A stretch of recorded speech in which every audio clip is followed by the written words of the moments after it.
വിനോദസഞ്ചാര മേഖലയിലെയും വ്യോമ രംഗത്തെയും പുതിയ പരീക്ഷണങ്ങൾ പങ്കുവച്ച അറേബ്യൻ ട്രാവൽ മാർക്കറ്റ് ദുബായിൽ നടക്കുന്ന ആഗോള പ്രദർശന മേളയിൽ 165 രാജ്യങ്ങളാണ് പങ്കെടുക്കുന്നത്. ടൂറിസം രംഗത്ത് ഏറ്റവും പ്രതീക്ഷ നിൽക്കുന്ന വർഷമാണ് ഇത് എന്നതാണ് മേളയുടെ പൊതുവിലയിരുത്തൽ.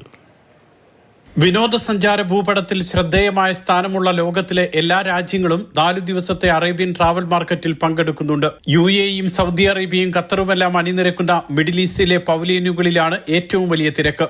നിർമ്മിത ബുദ്ധിയിലുള്ള എയർ ഹോസ്റ്റസ് മുതൽ ഹോട്ടൽ സേവനങ്ങളും യാത്രാ സൗകര്യങ്ങളുമെല്ലാം മേള അവതരിപ്പിക്കുന്നു. സർക്കാർ സ്ഥാപനങ്ങളും സ്വകാര്യ മേഖലാ സ്ഥാപനങ്ങളുമെല്ലാം 31ാമത് എഡിഷനിൽ പങ്കാളികളാണ്.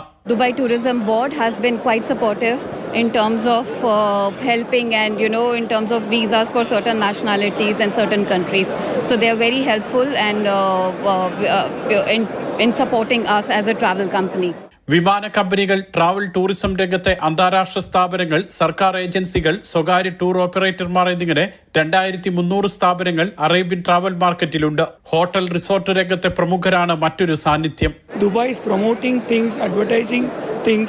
It's fantabulous so that people are interested to come to Dubai and do their vacations. People are repeated. There are certain repeated clients what we have each year. 41,000 സന്ദർശകരെയാണ് 4 ദിവസത്തെ മേള പ്രതീക്ഷിക്കുന്നത്. പ്രദർശന സ്ഥാപനങ്ങളുടെ എണ്ണത്തിൽ 26% വർധന ഇത്തവണയുണ്ട്. ട്രാവൽ ടൂറിസം രംഗത്ത് ലോകത്തിനുണ്ടാകുന്ന മാറ്റങ്ങൾ അത് സന്ദർശകർക്ക് മുന്നിൽ അവതരിപ്പിക്കുന്നു. ഓരോ ടൂറിസം മേഖലയിലേക്കും സ്ഥലങ്ങളിലേക്കും ആളുകളെ മാടി വിളിക്കുകയും ചെയ്യുന്നു. അതാണ് അറേബ്യൻ ട്രാവൽ മാർക്കറ്റ്. ദുബായിൽ നിന്നും ബഷീർ കൊടിയിലിനൊപ്പം സുരേഷ് വെള്ളിമുറ്റം, മാതൃഭൂമി.